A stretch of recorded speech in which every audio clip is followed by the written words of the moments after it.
신율의 뉴스 정면 승부 3부 시작하겠습니다. 3부 정면 인터뷰인데요. 자, 오늘 정면 인터뷰에서 만나볼 분은 더불어민주당 박지원 의원이십니다. 지금 전화 연결되어 있습니다. 의원님 안녕하십니까? 네, 안녕하세요. 박지원입니다. 예, 이거부터 좀 여쭤봐도 될지 모르겠습니다. 그 좀 전에 나온 게 더불어민주당 이재명 대선 후보에 대한 공직선거법 위반 선고일이 5월 1일 오후 3시로 잡혔다. 방금 이제 그런 뉴스가 떴는데 박 의원님께서는 정말 고위직은 다 해보셨고 또 국회의원도 오래 하셨고 정치 구단이라는 소리를 들으시는데 이게 굉장히 빨리 나오는데 어떻게 생각하십니까 이 부분? 글쎄요, 저는 합의부로 가서 예. 조희대 대법원장이 외부 인사의 접촉을 끊으면서 상당히 빨리 진행될 것이다. 이런 예측도 했었습니다만은 어떻게 됐든 저는 합의부에서 결정한 날짜이고 그 판결에 대해서 저로서는 신중한 그런 사법부의 결정이 있으리라고 봅니다. 헌법 84조에 대한 해석도 어떻게 이날 좀 얘기를 할까요? 어떻게 보세요? 만약에 예. 저는 파기환송은 없고 원심 확정일 것이다. 이렇게 말씀을 드리는데요. 예. 파기환송이 된다고 하면은 헌법 84조에 대한 그러한 언급도 있겠지만은 그 결과에 따라서 다르기 때문에 저는 그 언급도 다시 한번 다시 한번 말씀드리지만 원심 확정으로 파기환송은 없다라고 예측을 하면서 84조 문제는 그 판결에 따라서 언급 여부가 결정될 것이다. 이렇게 예측합니다.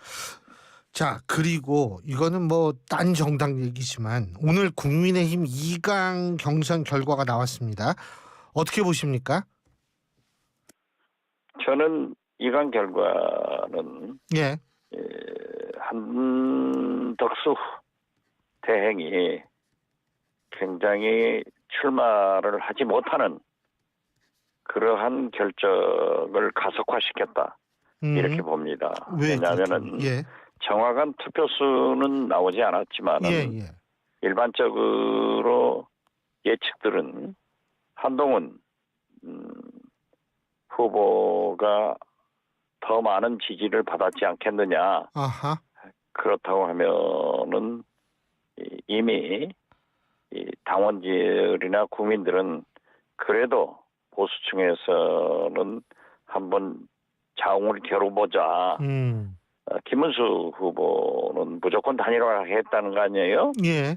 그렇기 때문에 저는 한덕수 후보가 발표를 하더라도 단일화되지 않고 등록은 하지 못할 것이다. 저는 그렇게 예상합니다. 그러니까 최종 후보도 한동훈 후보가 될 가능성이 높다 이렇게 이해해도 되겠습니까? 저는 한동훈 후보가 될 가능성이 훨씬 높다. 훨씬 이렇게 높다. 예측합니다. 예. 그런데 오늘 홍준표 후보께서는 경선 패배 후에 정계 은퇴와 국민의힘 탈당을 선언을 했습니다. 박지원 의원님께서도 정치 오래 하시면서 홍준표 후보에 대해서 잘 아실 텐데 어떤 생각 드셨어요? 저도 홍준표 후보를 잘 알고 비교적 폭넓게 교분을 하신 분이기 때문에 저하고도 교류를 했었습니다. 역시 홍준표 후보가 홍준표다운 그런 결정을 했구나 이렇게 생각합니다. 저도 굉장히 좀 마음이 조금 아리더라고요. 좀 그런 생각도 들고 하는데 그 지금 한덕수 대행이 출마를 하지 못할 것이다라고 말씀하신 거는 이제 한동훈 후보가 좀 더 유리하다라는 가정하에서 말씀하시는 건데 만일 말이에요. 만일 뭐 그렇지 않게 될 수도 있기 때문에 한덕수 권한대행이 만일 나오게 된다면 이낙연 전 총리 뭐 이런 분들과 함께 이른바 빅텐트를 설치할 수 있다라고 보십니까? 이낙연 후보가 대권 출마 의사를 밝혔지만은 예. 또 한동훈이건 한덕수건 빅텐트를 얘기도 했습니다. 그렇지만 이낙연 후보가 그렇게 영향력이 있나요? 그래서 저는 이낙연 후보가 들어가면 빅텐트가 아니라 찢어진 텐트가 된다. 그리고 구태여 이낙연 말씀을 할 필요가 있겠는가? 저는 그렇게 느낍니다. 예. 그 어쨌든 그리고 뭐 특정인 반명 빅텐트 뭐 이런 식으로 되면은 이게 반문 빅텐트도 있었다. 뭐 이런 얘기를 하면서 이게 반대만 해가지고 빅텐트 성립이 어렵다라는 의견도 있기는 있는 것 같더라고요. 어떻게 보십니까? 지금까지 빅텐트론이 한 번도 성공한 적도 없고 예. 결국 DJP 연합이나 노무현, 예. 정몽준 단일화 이러한 것을 빗대서 얘기를 하는데 예. 그때의 상황과 지금의 상황은 다릅니다. 조금 설명해 내란 주시면. 예. 주체 세력과 예. 내란 반대 세력의 대결인데 역사적으로나 국민적으로 평가가 끝난 예. 내란 세력에 대해서 빅텐트가 되겠어요? 이재명 대표하고 하면은 그건 빅텐트죠. 이재명 후보하고 하면은. 예. 그래서 그것은 의미가 없다. 거듭 말씀드리고 특히 이낙연 대권 출마설이나 예. 그것은 자가 발전이고 예. 어떻게 됐든 반명 즉 이재명 후보를 반대하는 하나의 의사표시에 불과할 것이다. 저는 그렇게 봅니다. 그러니까 노무현 당시 후보와 정몽준 후보의 단일화는 지금과 같은 상황이 아니었다 이 말씀이신데요. 그렇죠. 그때, 예. 그때는 좀 의외성도 있고 그랬다라는 말씀이시죠? 극적 효과가 있었지만은 예. 지금은 내란 주체 세력들끼리 내란 옹호 세력들끼리 손잡는 것은 국민이 바라볼 때나 역사가 바라볼 때 정의롭지 못하잖아요. 예. 어떻게 내란 주체 세력들이 국민에게 반성하고 책임을 져야지 무슨 빅텐트니 단일화니 사실 한덕수 대행만 하더라도 만약 그가 총리로서 소임을 다하고 윤석열 대통령이 계엄을 상의했을 때 단호하게 반대를 했으면 계엄 자체도 일어나지 않았습니다. 애매한 태도로 결국 한덕수 대행은 내란 특검이나 검찰의 수사를 받아야 될 사람이거든요. 그리고 그러한 주체적 역할을 했잖아요. 더욱이 그런 내란 주체 세력으로서 파면된 윤석열 대통령과 함께 3년간 총리를 했다고 하면은 대통령이 파면됐으면은 국민 앞에 석고대죄하고 반성하고 책임을 져야지 대통령 후보에 나오겠다. 무슨 낯으로 그러한 언행을 하는지 저는 이해할 수가 없습니다. 자, 그리고 이재명 후보 캠프 인선 좀 여쭤볼게요. 저 윤여준 전 장관이 선대위원장으로 영입이 됐는데 어떻게 평가하십니까? 아주 잘한 것으로 봅니다. 뭐 언론도 국민도 긍정적 평가를 하는데 예. 이재명 대표가 무엇보다도 내란 종식과 지금 무너져 내린 경제, 민생을 살려야 되거든요. 예. 그렇게 하기 위해서는 마치 김대중 대통령이 IMF 후 대통령이 돼서 국민 통합을 통해서 IMF의 한 위기를 극복하듯 국민 통합을 통해서 이 경제 위기를 극복하는 게 이재명 대통령의 최급선무입니다. 그렇기 때문에 수락연설에서도 통합을 14번이나 강조를 하고 또 그 후 일련의 행동들이 즉 이승만, 박정희, 특히 의미 있는 박태준 전 총리를 참배하는 거나 윤여준 예. 전 장관을 선대 상임위원장으로 모시는 것은 그러한 국민 통합을 전제로 하고 국민 통합을 이루어서 경제 난국을 극복하겠다는 의지의 표현으로 저는 높이 평가합니다. 아니 일각에서는 경력으로 보나 경륜으로 보나 정치 감각으로 보나 우리 박지원 의원께서 중책을 맡아야 되는 거 아니냐 이런 얘기도 있더라고요. 저는 당내 인사이기 때문에 예. 외연 확정 차원에서 이루어진 것이기 때문에 훨씬 더 잘된 일이다. 저는 그렇게 보고 예. 그렇기 때문에 국민들도 언론도 긍정적 평가를 하고 있지 않느냐 이렇게 봅니다. 예. 그 강금실 전 법무부 장관도 합류를 했는데 이 의미는 뭘까요? 결국 진보 내부 세력의 통합이다 이렇게 봅니다. 친노와 이재명 후보의 통합이다 이 말씀이신가요? 저는 그렇게 봅니다. 예. 그래서 이 민주당 내에서의 어떤 그 이견을 좀 사라지게 하기 위한 조치다, 상징이다 이렇게 평가하시는 거군요. 그러한 상징적 의미가 있죠. 예. 어쨌든 지금 이재명 후보는 계속해서 이 중도 확장 이런 쪽의 행보를 많이 보이고 있지 않습니까? 근데 조금 그 박지원 의원님께서 보실 때 이런 점은 조금 더 보완을 했으면 좋겠다 이런 점은 없으세요? 저는 처음부터 이재명 대표는 DJ의 길을 가야 된다.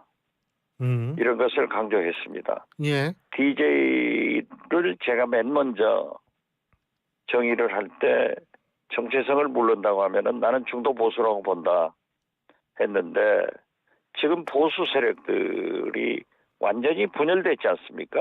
예. 극우 보수로 바뀌어져 버린 거예요. 예. 그러니까 합리적 보수나 중도 보수들이 방향을 잃었어요.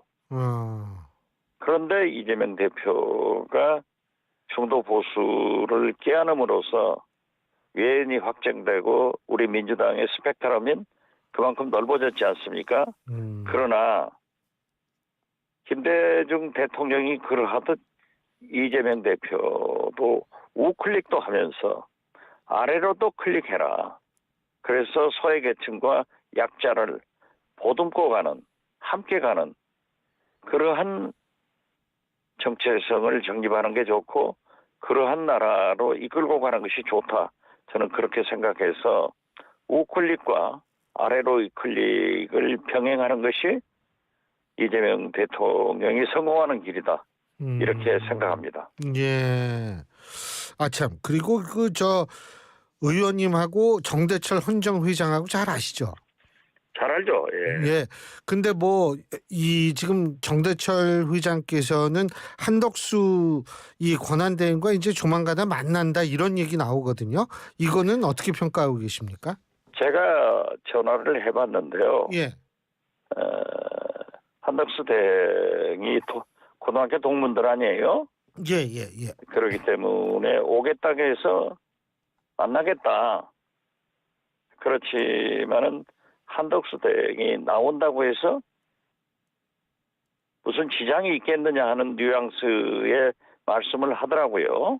그런데 오늘 이제 공식적으로 정대철 헌정회장 측에서 내놓은 말은 헌정회장으로서 정치적 중립을 하고 이 개헌 문제에 대해서는 관심을 가지고 있다. 즉 특정 정당의 대권 후보 선정에 관여하지 않겠다. 아주 좋은 결정을 해서 발표한 것을 환영합니다. 예. 그 의원님도 한덕수 대행하고 예전부터 아실 거 아니에요? 함께 일하고 그죠. 가깝죠. 예. 그렇죠. 그럼 좀 어떻게 만나서 뭐래도 얘기해 줘야겠다 이런 생각은 안 해보셨습니까? 지금은 완전히 가는 길이 달라졌고 예. 또 총리 때만 얼마 전까지만 하더라도 대화를 했지만 예. 그가 탄핵되면서 특히 정상적인 추천이 된 헌법재판관 3분의 임명을 거부함으로써 탄핵됐잖아요. 예. 그 후로는 대화가 없었습니다. 저는 사실 이 의원님의 어떤 그 해안 이런 게 굉장히 잘 맞는다 이렇게 생각하는 사람 중에 하나인데 어떻게 보십니까? 정치 구단으로서 대선까지 이제 35일 정도 남았는데 최종 뭐 등장할 변수 어떤 거를 고려해 봐야 될까요? 결국 저는 한동훈 경선 후보가 진출함으로써 예. 최종 후보가 될 거고 한덕수 대행은 연기는 피우지만은 즉 가는 보지만은 후보로 출마하지 않을 것이다. 그래서 이재명 한동훈의 최종 대결이 되지 않을까 이렇게 봅니다. 근데 뭐 돌발 변수 같은 거는 없을까요? 글쎄요, 뭐 돌발 변수라고 뭐 하는 우리가 것은 예상을 못하지만, 예, 그러한 것은 특별히 어떤 사고가 아니고는 없을 겁니다. 예. 예. 아 뭐 왜 그 설화가 또 이게 나올 경우가 있잖아요. 후보들 아니고 그것은 주위에서, 예, 뭐 그것은 선거는 항상 제가 늘 사용하는 말입니다만은 선거나 골프는 고개 쳐들면 집니다. 예, 그래서 잘하는 것도 중요하지만은 실수를 하지 말아야 되고 이러한 문제에 대해서는 그 후보들이나 그 진영 당에서 각별하게 조심하지 않으면은 민심은 하루아침에 훅 간다 하는 것을 명심해야 되고 예. 저희들도 그러한 문제에 대해서 아주 조심하게 겸손하게 하려고 노력하고 있습니다. 그 이재명 후보께서도 이 유튜브에 주로 출연하시더라고요. 근데 그것도 일종의 조심하는 과정 중에 하나 아닐까요? 왜냐하면 방송은 방송법이 적용이 되지만 유튜브는 그렇지가 않으니까. 글쎄요.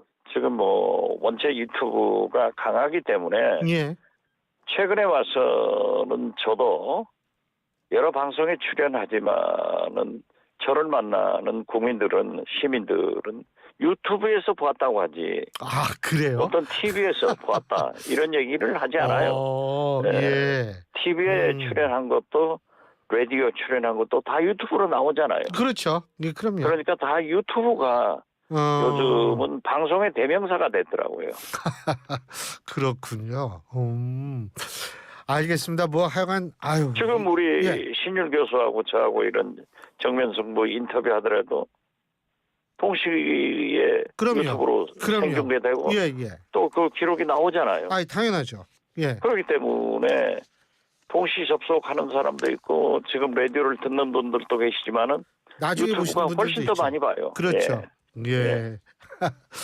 예, 잘 알겠습니다. 의원님, 오늘 말씀 잘 들었습니다. 고맙습니다. 예, 감사합니다. 예. 예. 지금까지 더불어민주당 박지원 의원이었습니다.